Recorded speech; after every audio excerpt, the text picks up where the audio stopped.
Salut les amis, aujourd'hui ce qu'on va faire c'est la suite de notre session de formation et là on débute avec un programme qui est SIP 2020, la version F que vous voyez là-bas. Et ce qu'on va faire aujourd'hui, on analyse un bâtiment DRPLI 5 en béton armé. Ici ce que je vais vous montrer c'est comment importer le fond DWG ou DXF de AutoCAD vers CPCAD et comment modéliser, charger, analyser et dimensionner les éléments par terre. Sans plus tarder, ce qu'on va faire, c'est débuter avec notre module de CPCAD. Là, je vais maintenant formation 2022. À la description, je mets Tuto 1. Formation. Oui. Tuto CIP 01. J'accepte. Il me demande si je vais importer un modèle BIM, je lui dis non. Ici, il y a l'ouvrage vide. Il y a importation d'un ouvrage de type 3D. Si j'avais travaillé par exemple avec l'hangar métallique de l'autre côté, je peux importer ici pour venir incorporer tout ce qui est comme éléments en béton et autres. Ici, il me demande ça, c'est si vous utilisez le fond comme on va le faire, ou soit travailler avec des repères d'un fichier DXF ou DWG. Là, c'est important, modèle IFC, on va faire aussi un tuto sur ça. Par exemple, un plan ou modèle numérique modélisé sur Archicad et importer ça ici comme fichier IFC. Ça, c'est DXF ou DWG. Ça, c'est IFC toujours. Moi, je vais commencer par laisser l'ouvrage vide. Je vais accepter.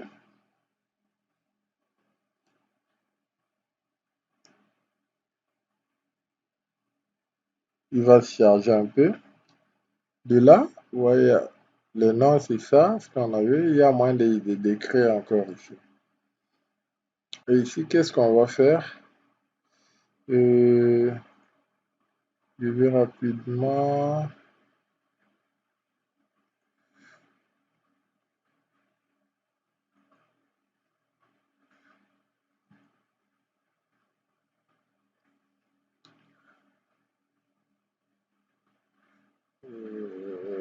C'était quoi le dossier? Je sais pas si c'est ici.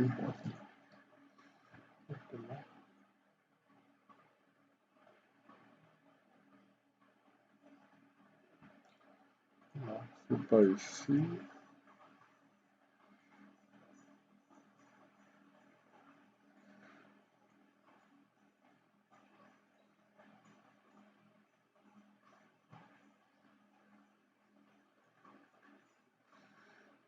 Ok. Ça, c'est un projet qui est en cours d'exécution. Ici, ce qu'on va faire, ça sont les plans de coffrage, de détails. Mais ça ne nous intéresse pas. Ce qu'on va faire, c'est moi, j'avais besoin de ça comme données. Ici, je vais travailler avec les zéro codes comme norme, paramètres de sol, la contrainte, comme module de réaction, les classes de béton. On va utiliser le 25-30. On va se recourir plus parce qu'il est comme donné ici.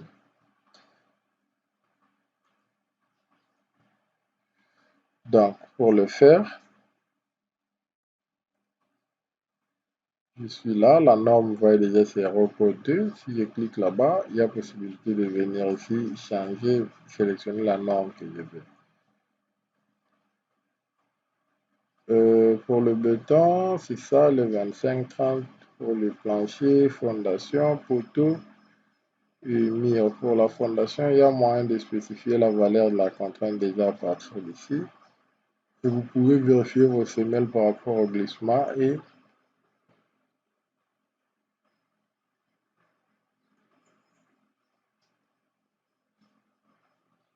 carrosserie sous du grain, on va utiliser le 8-15. Comme plus grand diamètre, c'est 15, c'est ce qui est là-bas. Les aciers, c'est S400, suivant le zéro code. Il y a moyen de venir ici déjà. Maintenant, ici, qu'est-ce qu'on va faire? On va un peu traîner ici. Parce que l'acier ne nous concerne pas. Ça, ce sont des coefficients pour les coefficients de flambement pour le poteau en béton, mix, acier et bois. Ici, si je devais sélectionner les cas de vent aussi, oui. Avec action sismique, non, on ne va pas travailler avec, mais si le temps me permet, on va faire une vidéo concernant ce qui est l'analyse d'un bâtiment, où on va considérer aussi l'action sismique. Contrôler la résistance au fait, on peut ou ne pas sélectionner. C'est nécessaire de le faire, mais moi je ne vais pas cocher maintenant. Les états limites de combinaison, si je clique, il va te donner ça comme configuration. Il montre comment ils vont générer ces 15 pages. Donc vous voyez là-bas les coefficients qui vont majorer pour les charges qu'on va mettre. Moi, je vais traîner un peu avec vous ici. Pour le faire, qu'est-ce que je dois faire? Je viens, je clique ici. Qu'est-ce qu'on dit? Ici, il dit pour le poteau, noyau, mire et console. Donc le voile, qu'est-ce que je dois faire? Je viens, ça c'est pour le bar longitudinal, ça c'est pour le cadre, les étriers, ou épingles aussi. Je viens là, je clique. Table d'armature, dimensionnement, vérification, disposition d'armature, effort, plan. Dans table d'armature, je clique. Ici déjà, CP4, qu'est-ce qu'il donne comme probabilité? CP4, au départ déjà, il te propose en fait l'utilisateur, toi qui es ingénieur en train d'analyser un projet, le logiciel déjà te donne la possibilité de sélectionner le diamètre que tu vas utiliser dans ton projet. Par exemple, si je sais que j'ai un bâtiment de A+5, je peux me dire qu'il y en a un, bon, moi pour tout ce qui est acier pour le poteau, je vais utiliser le bar de 14, 16, 20 par exemple. Tout ce qui est les barres pour les aciers transversales, en matière transversale, je vais travailler avec les 8, 6, 8, 10 par exemple. Bon. C'est comme ça avec CP4. Donc. Vous pouvez déjà à partir d'ici le configurer parce que quand vous allez lancer les calculs, lui dimensionne tout l'ensemble de l'ouvrage. Vous allez voir qu'il peut vous proposer le bar que vous n'avez pas sélectionné ou coché ici. Donc, vous voyez là, j'ai un poteau. Ici, d'abord, on dit armature longitudinale, armature transversale. Quand je clique ici, je peux enlever ce que je ne veux pas utiliser dans mon projet. Par exemple, ici, je ne veux pas travailler avec les 32 ni 25, mais quand même le 20 aussi. Pour les étriers, je peux enlever ça. J'accepte. Vous voyez qu'il actualise, il me met que les 3 diamètres que j'ai sélectionnés là-bas. Ici, on dit par rapport à la norme, il dit les espacements libres minimes entre le bar, c'est 5 cm, espacement max, c'est 30, oui. Côté du poteau, placé, donc vous voyez s'il y a, il dit côté minimum du poteau à partir duquel placer de barres dans le face, 25. Pourcentage minimum 0,2 et 4, ça c'est BAL. Bon, la norme, ce qu'on a comme un pourcentage à respecter sur une section de béton, surtout pour les poteaux. Ici, qu'est-ce qu'on dit? Cela veut dire quoi? Quand j'ai un poteau qui est par exemple de 20, je peux avoir un poteau comme ça. Il dit, côté du poteau à partir, donc, dès que vous dépassez 25 cm, il vous recommande déjà, vous allez voir que quand vous allez générer vos calculs et vos plans d'exécution, dès que c'est, si c'est ici, de là jusqu'ici, si c'est 20, vous allez voir qu'il peut mettre une barre là-bas et l'autre ici. Mais si vous dépassez 25, les logiciels il vous propose déjà de passer à 3 barres. Donc là, par exemple, je prends comme si j'avais 20 cm. Automatiquement, le logiciel va me générer 2 barres comme ça. Mais si j'ai au-delà des 25 pardon, d'office, il me dit, il va me proposer soit peut-être il peut ajouter D, mais ce qui est sûr, si je dépassais 25, il va me générer un plan d'exécution où j'aurai soit une barre ici, soit D, soit par rapport à la section de poteaux que vous avez. Et ici en bas, qu'est-ce qu'il y a? On dit ici c'est un poteau rectangulaire, de l'autre côté circulaire. Si je commence par rectangulaire, il dit coin et face transversale B min et B max.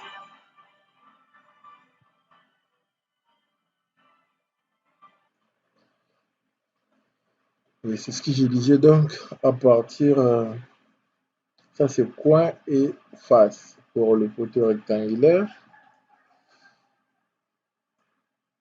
Donc, quand on a un poteau comme ça c'est notre face et le coin, ce sont les angles là que vous voyez là, comme ça.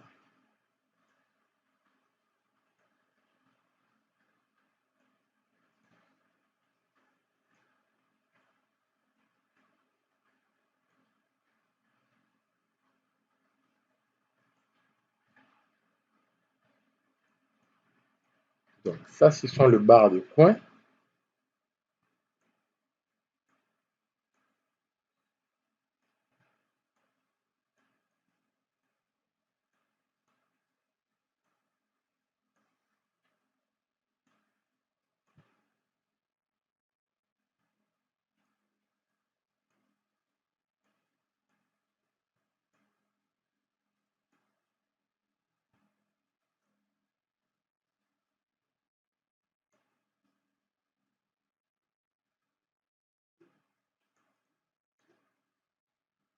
Donc, ça, ce sont les barres de coin que vous voyez que j'ai mis en noir. Et ça, ce sont des barres de face.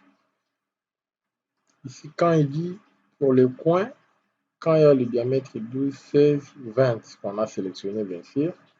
Maintenant, pour le face, il dit ici au coin, si on a 4 barres de 12, au face aussi, il peut nous générer le barre de diamètre 12.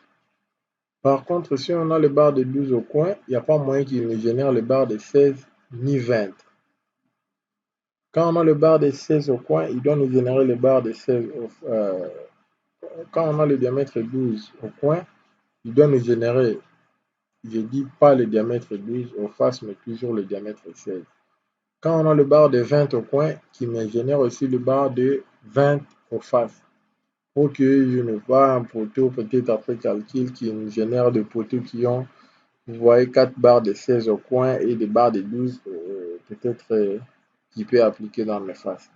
Moi, je ne vais pas, je vais que quand il va me générer une barre de 12 au coin, qui me génère aussi le barre de 12 aux faces, de même avec les 16.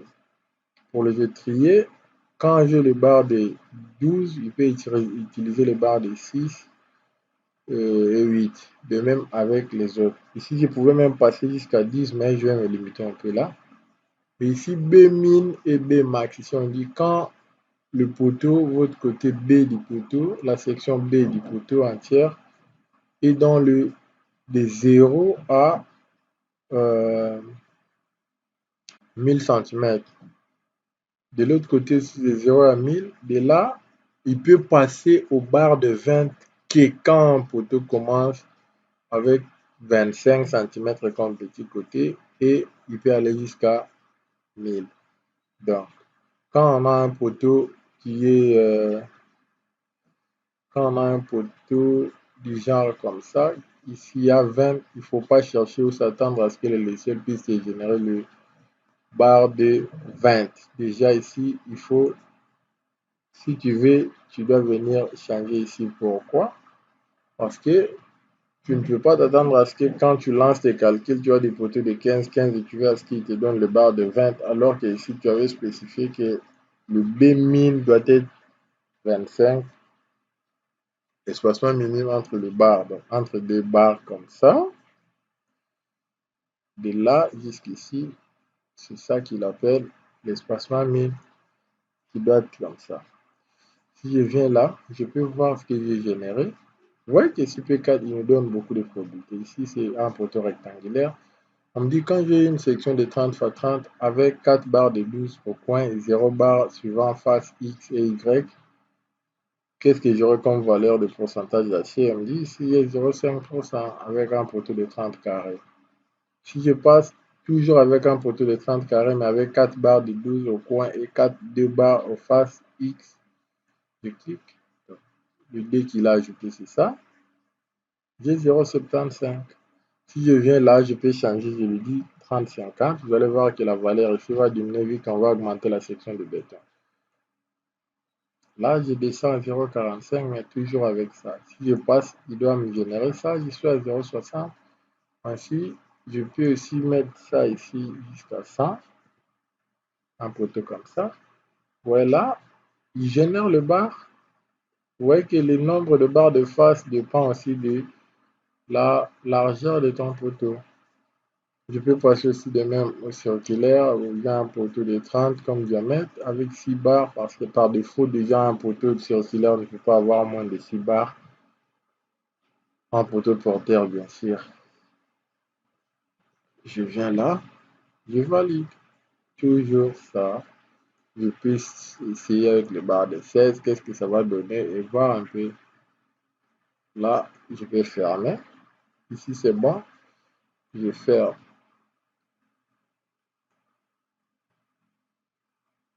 Ça, c'était pour le poteau. De même, je peux faire aussi pour le poutre. Vous voyez là, ici, dans le poteau, ici, plancher, dans les poutres, dans les dalles. Si je viens là, d'abord, je dois commencer toujours par ça. Ici, je ne vais pas trop traîner. Vous voyez ici, on dit quoi? Quand j'ai un poteau où les barres d'abord à utiliser, ici j'ai édité les diamètres, je vais dire les barres pour le bar longitudinal, je vais travailler avec les 12 parce que je n'ai pas de poutres ici sur le projet, je peux me limiter là, mais je vous explique quand même qu'est-ce que cela veut dire. Ouais, là, j'ai le bar diamètre supérieur, diamètre inférieur, diamètre supérieur et inférieur longitudinal, ça c'est les étriers. Ici aussi, on dit quoi? Quand la largeur de votre poutre il débute de 0 à 10, tu peux avoir le peigne comme ça. Donc, si je clique ici, vous allez voir la largeur ici, si il est de 2, 3, 4 jusqu'à 10, tu peux avoir, on va te mettre 2 barres, mais avec les pingles comme ça. Quand je passe avec les barres de 16 aussi même, si je passe de supérieur à 10, donc de 11 à 35, là d'office, je me mets l'étrier normal, comme on le fait. Ainsi, de suite jusqu'ici. Donc, je vais me limiter là-bas. Ici, je ne vais pas trop traîner vite dans notre projet, on n'a pas de poutre, mais je vais y revenir prochainement. Ici, qu'est-ce qu'on doit faire? Je dois accepter. Afin de conserver le P delta, oui. Là, je suis sur l'interface CP4. Ici, qu'est-ce qu'il faut retenir? Dans CP4, il y a 1, 2, 3, 4, 5, moins 6 aussi. Menu qu'il faut qu'on va commencer à se changer, basculer. Pour modéliser, on va trop traîner sur le D ici. Après avoir lancé le calcul, on va interpréter les résultats ici pour l'élément bar. Ici, on va aussi, et panneau aussi, mais ici, c'est les isovalaires. Ici, c'est voir la déformée de l'ouvrage. Pour le faire, par défaut, déjà, si je viens là-bas, la configuration, vous voyez que les unités, on a ça. Pour le plan, couleur que je vais utiliser au fond, couleur pour les isovalaires, je peux toutefois commencer à configurer ça ici. Pour configurer ma barre d'outils ici, je dois venir ici, je peux modifier comme on le fait avec tout autre programme. Moi, ce qui va m'intéresser, c'est d'abord, ouais, dans Entrée poteau, c'est là où on introduit le poteau. Dans Entrée poutrée, c'est là où il faut introduire les escaliers, le, les dalles, le poutre, tout ce qui reste. Mais sauf le poteau seulement qu'il faut venir le faire à partir d'Entrée poteau. Tu ne peux pas être dans Entrée poutrée et tu cherches à ce que le logiciel puisse t'insérer ou t'amener au menu où tu devais faire insérer tes poteaux. Si tu veux faire des poteaux, tu dois quitter d'entrée poutre et rentrer là-bas. Si tu veux travailler pour le poutre, même ici, vous voyez même le menu, c'est limité. Vous allez voir que tout ce qui est figé ici, ça va s'afficher automatiquement quand on va configurer notre bâtiment. Pour le faire, j'ai besoin de mon fond DXF. Je dois fermer.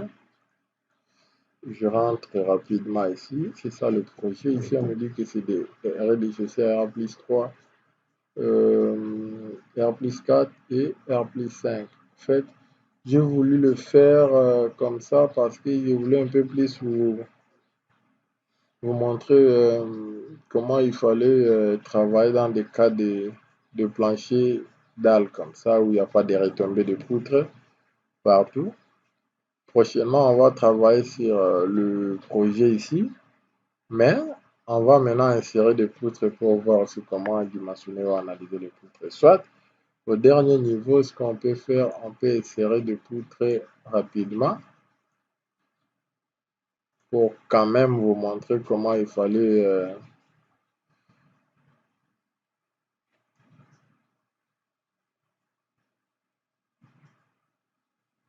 Là, je vais avoir.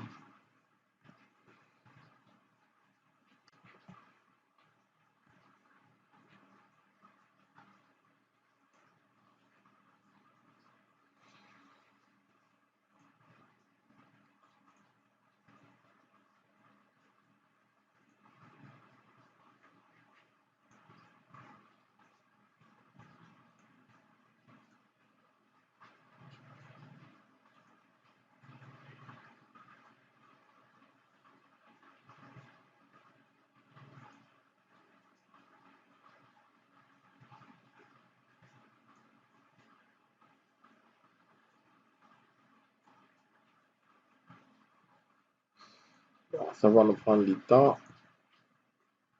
Je peux toutefois laisser même ça. Et je prends la poutre aussi qui est là. Je viens avec.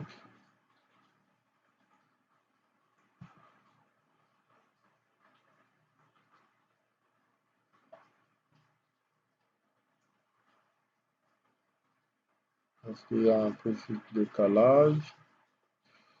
Bah, là, je vais me limiter comme ça. C'est bon.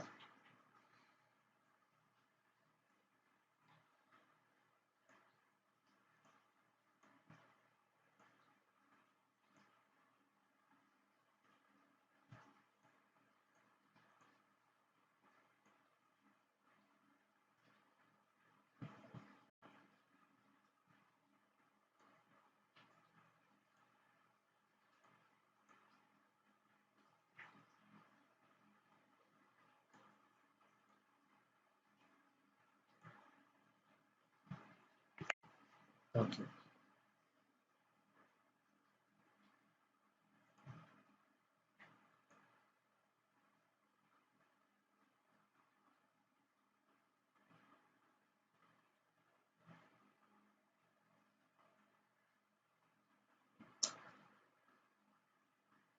Bon.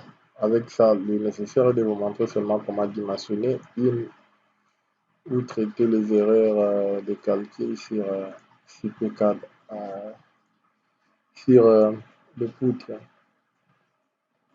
Là, c'est bon. Qu'est-ce que je devais faire encore ici?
C'est pas intéressant. Je vais garder comme ça. L'idée n'était pas de faire avec les poutres, mais je vais vous le faire.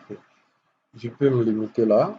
J'ai une poutre qu'on va travailler avec une poutre de section de 30-50. Ouais. Et qu'est-ce que je dois faire? Dès que j'ai le fond, vous voyez que je laisse exprès vous montrer un peu comment il fonctionne. J'ai le plan qui se diffère un peu. Des rez-de-chaussée jusqu'à R plus 3, vous voyez, il y a un petit dessin de l'autre côté. De R plus 4, il y a un petit dessin qui passe de l'autre côté. Et à 5 comme ça. Vous pouvez vous retrouver devant un projet où le plan il change suivant les étages. Donc vous ne serez pas obligé d'uniformiser parce que vous voulez faciliter vos calculs ou quoi. Moi, ce qui va m'intéresser, je dois venir d'abord ici, bien préparer le fond que je vais travailler avec. Si vous voyez bien, en dehors des axes ici, des axes de l'ouvrage, j'ai créé mes axes que vous voyez là-bas. C'est sur chaque poteau. Pourquoi? Pour me permettre, en fait, quand je vais commencer à imposer mes poteaux là-bas, sur CP4, que j'ai des repères si je vais placer un poteau par rapport à l'axe ou bien par rapport à l'angle ou bien au milieu d'un côté. Donc, vous devez vraiment vous préparer à ça et travailler d'abord le calque. Vous voyez là, j'ai comme calque colonne si je clique, puis mes poteaux partent. La dalle, même et l'axe. Donc, tout ce que vous voyez là-bas, c'est je crée les calques suivant le plan de l'architecte. Après avoir, sauf ça, je venais de créer maintenant le poutre. Après avoir préparé mon fichier, je viens là dans enregistrer sous. Je peux au bureau, formation ici, puis j'enlève DWG18, je peux mettre DXF, mais je prends cette fois-ci la version 2013. J'enregistre. Là, c'est sous format DXF. Je peux fermer AutoCAD ou laisser comme ça parce qu'au cas où il y a des modifications, quand je change ici, il y a possibilité de mettre ça aussi à jour de l'autre côté. Dès que c'est bon, je ferme. Je viens là. Je devais configurer d'abord les étages. Nouveau niveau, soit dans introduction, niveau et groupe. L'icône est ici. Je clique. Le niveau libre, oui. Je R plus 5, donc 6. 6 planchers. Ça, c'est RDC, plancher RDCC. Plancher R plus 1. R plus 2. R plus 3. R plus 4. R plus 5. Des hauteurs, niveau rez-de-chaussée 3 mètres 50, ici 3 mètres 10, 3 mètres 10, 3 mètres 10, 3 mètres 10, 3 mètres 20. L'utilisation c'est identique usage à usage d'habitation, avec la classe ici comme catégorie. Il dit il y aura sur chaque plancher, ici c'est la terrasse, ça sera 3. Ici c'est la terrasse, elle est accessible bien sûr. Ici c'est 2 partout comme charge d'exploitation. Et une charge permanente que je peux estimer à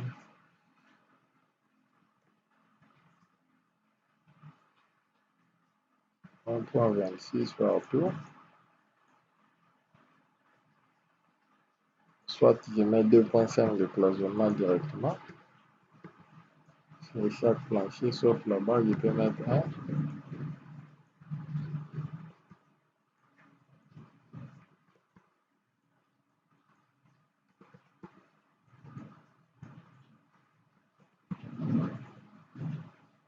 Je vais accepter. Vous voyez que les icônes ici s'alignent partout, je peux figer.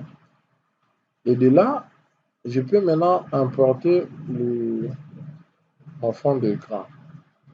Pour le faire,